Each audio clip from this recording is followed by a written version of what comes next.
Le passage du buisson ardent est une expérience d'adoration fondatrice, fondamentale dans l'Ancien Testament. Et il faut toujours revenir à ce passage si important qui décrit donc cette rencontre bouleversante entre ce Dieu qui voit la souffrance de son peuple, qui vient le visiter, et pourtant, nous savons, nul ne peut voir Dieu sans mourir, donc ce Dieu se cache. Il se rend présent dans le buisson ardent, mais il ne le consume pas. Ce passage, comme disaient les pères de l'Église, est déjà une préfiguration de Marie, la Vierge Marie, qui reçoit la seconde personne de la Trinité en son sein, qui vient en elle sans la consumer, sans la détruire. Il faut comprendre que le Créateur qui vient dans la créature, ça ne peut pas marcher, ça peut pas le faire, sauf si Dieu le veut ainsi. Et là, c'est ce qui se passe. Et donc, comprenons que celui qui tient le cosmos, l'univers, qui a tout fait dans sa main, il descend dans le sein de la Vierge Marie qui devient l'arche de la Nouvelle Alliance.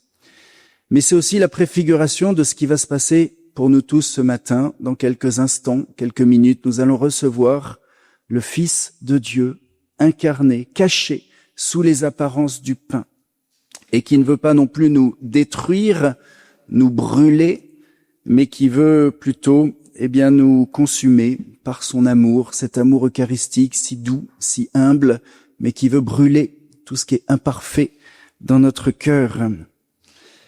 Alors Dieu révèle son nom, je suis celui qui suis, le nom de Dieu. Ici, c'est Dieu qui dit qu'il est l'être premier et que si nous existons ici, c'est parce que Dieu nous maintient en existence.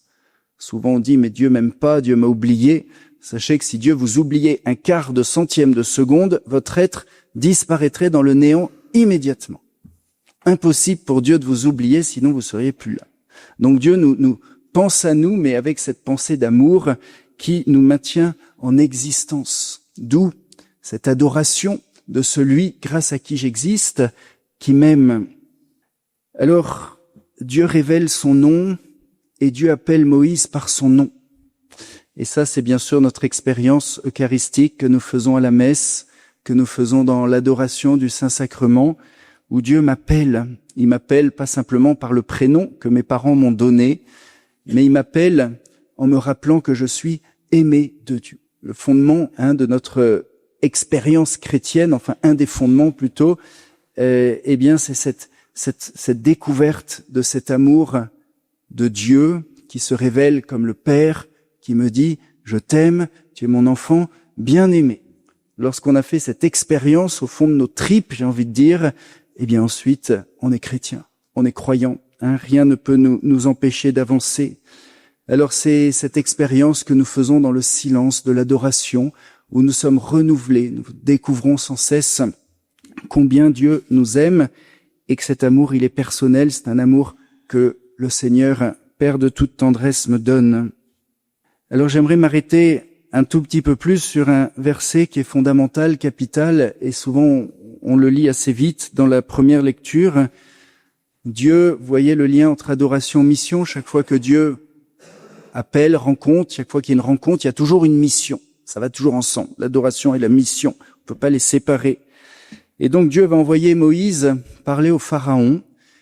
Et on pense toujours que la première demande que Moïse va faire, c'est de demander au Pharaon de libérer son peuple de cet esclavage terrible, mais cet esclavage physique. C'est pas ça. Vous avez entendu, Dieu demande la première demande, il dit, demande au Pharaon que le peuple puisse aller sacrifier 3 jours au désert. Alors tantôt c'est sacrifier 3 jours, tantôt c'est adorer 3 jours. C'est le même mot. Et ici c'est important de comprendre qu'en fait ici il y a d'abord une question d'esclavage spirituel. Qu'est-ce que veut dire ces questions de sacrifice de tous ces animaux? Vous comprenez que ces animaux, Dieu demande à Moïse de prendre le peuple, de sortir de la terre d'Égypte pour pouvoir sacrifier ce qui était considéré comme des divinités par le peuple d'Égypte. Il pouvait pas le faire sur place devant le pharaon, évidemment. Il faut aller un petit peu sortir de là parce que pour le peuple d'Israël, de sacrifier ces animaux qui sont considérés comme des divinités, c'est se libérer de ces idoles pour avoir Dieu seul comme Père, Dieu seul comme Maître et adorer Dieu seul. Et donc c'est pour cela que dans l'Ancien Testament, il y a tous ces sacrifices d'animaux, non pas que Dieu aime le sang des animaux, mais parce que Dieu veut libérer son peuple de ce qui est toujours, toutes ces idoles qui reviennent toujours, on les sacrifie puis elles reviennent. Et donc ce peuple d'Israël est tout petit devant ces immenses puissances qui adorent des animaux, des divinités représentées par tous ces animaux. Alors c'est ça que Dieu demande d'abord, la libération de l'esclavage spirituel, bien plus importante pour Dieu que la libération de toutes les formes d'esclavage temporel, matériel, etc., qui nous rendent souvent la vie si rude. Alors nous aussi, est-ce que nous avons des idoles à sacrifier? C'est la question qu'on peut se poser, certainement. J'aimerais citer Benoît XVI, qui nous rappelait ceci: l'adoration eucharistique est le remède le plus valable et le plus radical contre les idolâtries d'hier et d'aujourd'hui. Le remède contre les idolâtries. Dieu me demande pas d'aller sacrifier des animaux, mais il me demande, bien justement, de l'adorer, de le mettre au cœur. Et l'adoration, c'est ce remède pour faire tomber toutes ces idoles qui sont dans mon cœur, dans ma vie, pour un cœur libre d'aimer Dieu, parce que c'est seulement ainsi que je peux être heureux et en paix. Ensuite, le pape dit, s'agenouiller devant l'Eucharistie est une profession de liberté. Celui qui s'incline devant Jésus ne peut et ne doit se prosterner devant aucun pouvoir terrestre, aussi fort soit-il. Nous, les chrétiens, nous nous agenouillons que devant Dieu, devant le très saint sacrement, parce qu'en lui nous croyons qu'est présent le seul Dieu véritable qui a créé le monde, qu'il a tant aimé, qu'il a envoyé son Fils unique. Alors voilà notre adoration que le Seigneur nous invite à faire. Et je termine bien sûr avec l'Évangile, où nous avons ce verbe « venez à moi ». Venez à moi. Combien de fois Jésus dit « venez à moi ». Toutes les foules étaient attirées, vous savez, comme l'aimant, pièces métalliques qui sont attirées par l'aimant divin, parce qu'ils voulaient tous toucher Jésus, parce qu'il y avait cette force qui sortait de son humanité sainte et qui les guérissait tous. Venez à moi, vous tous qui avez soif, que celui qui croit boive de mon cœur coulerait un fleuve d'eau vive. Il parlait de l'Esprit Saint que recevraient ceux qui viennent en sa présence. Venez à moi, vous tous qui êtes fatigués, reposez-vous, le repos spirituel. Venez à moi ici, vous tous qui peinez sous le poids du fardeau, et moi je vous procurerai le repos. Alors Jésus nous invite dans cette relation personnelle que l'on vit certainement de différentes manières, mais d'une manière si belle, si sainte, si puissante, on va dire, dans la prière d'adoration eucharistique. Et il nous dit, je vous procurerai le repos. Il y a plein de traductions pour se procurer le repos. Quand j'étais aux États-Unis, là-bas, c'est I will refresh you. Je vous rafraîchirai. Nous, en plein cagnard, on a besoin d'être rafraîchis, quand on est écrasé, terrassé par la chaleur. Et souvent, on est écrasé par cette chaleur, les problèmes, les soucis. Rafraîchirai. L'eau vive. Ici, c'est procurer le repos. On peut dire aussi, je vous inviterai au réfectoire. Il y a une dimension de réfectoire.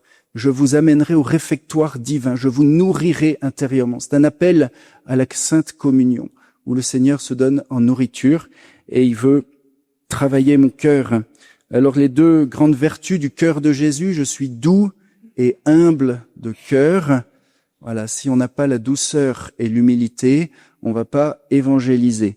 Sinon ça va mal se passer, on va essayer de le faire par la force ou je ne sais quoi, mais c'est les douceurs du cœur de Jésus. Douceur, les qualités du cœur de Jésus, douceur et humilité.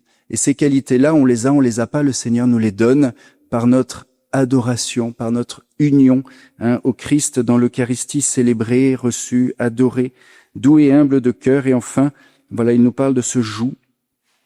Ce joug, c'est quoi ce joug? Eh bien, on va dire qu'il est léger avec Jésus, alors qu'il est si lourd sans Jésus. Et on peut l'interpréter comme étant la fidélité à l'Évangile dans notre propre quotidien. Vivre l'Évangile dans notre quotidien, c'est si difficile sans cette force, cet esprit, sans l'Eucharistie. Mais avec l'Eucharistie, le Seigneur, nous promet de nous donner la grâce de vivre l'Évangile dans notre quotidien. Il ne change pas nécessairement notre quotidien de l'extérieur, mais il m'aide à tout porter. Amen.